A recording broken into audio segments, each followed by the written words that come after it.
Maithili express की शानदार प्रस्तुति।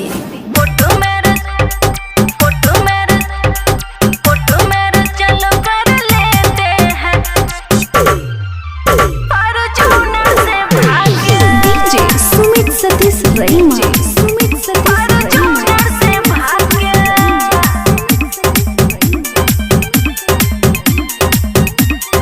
खुशी रिकॉर्डिंग स्टूडियो बलुआहा।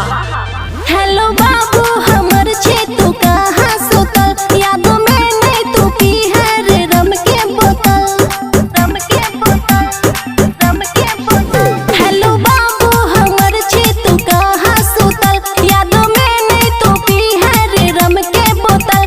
भले शादी हमर सेट करे अब न तू लेट रही है रात भर आज जाग के। कोर्ट मैरिज, हाँ हाँ कोर्ट मैरिज, कोर्ट मैरिज चलो कर लेते हैं फॉर्च्यूनर से भाग के। अरे कोर्ट मैरिज चलो कर लेते हैं फॉर्च्यूनर से भाग के, समझे? फॉर्च्यूनर से भाग के। कुछ भी बोलते हैं।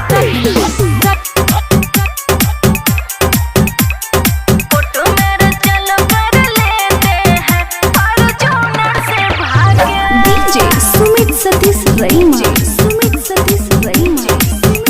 छै मंगल के दिन सब कपड़ा लेल के किन, ता घर में दलायल भोजल 25 दिन, भोजल 25 दिन, भोजल 25 दिन।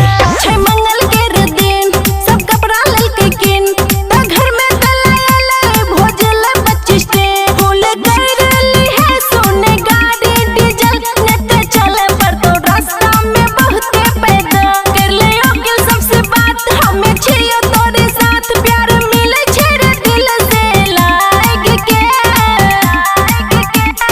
कोर्ट मैरिज, हाँ हाँ कोर्ट मैरिज। अरे कोर्ट मैरिज चलो कर लेते हैं फॉर्च्यूनर से भाग के।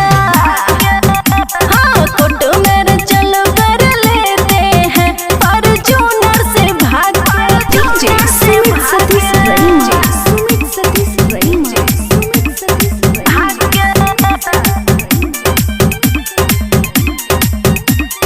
खुशी रिकॉर्डिंग स्टूडियो बलुआहा। कट गेलै हमर छपाई, दोसर छोने रे उपाय।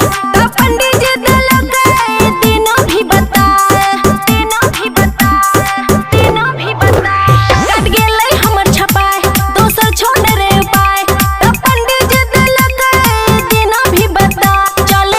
चले हमरा तू रोशन दीवाना, खुशी बालिक छे पुलिस नहीं करतो रे मना। डाले हमरा तू से नूर नहीं है वो हम दूर, तोरा दर्जा दिलियो सुहाग के। कोर्ट मैरिज, हाँ हाँ कोर्ट मैरिज। अरे कोर्ट मैरिज चलो कर लेते हैं फॉर्च्यूनर से भाग के। अरे कोर्ट मैरिज चलो कर लेते हैं फॉर्च्यूनर से भाग के, चलो ना। खुशी रिकॉर्डिंग स्टूडियो बलुआहा।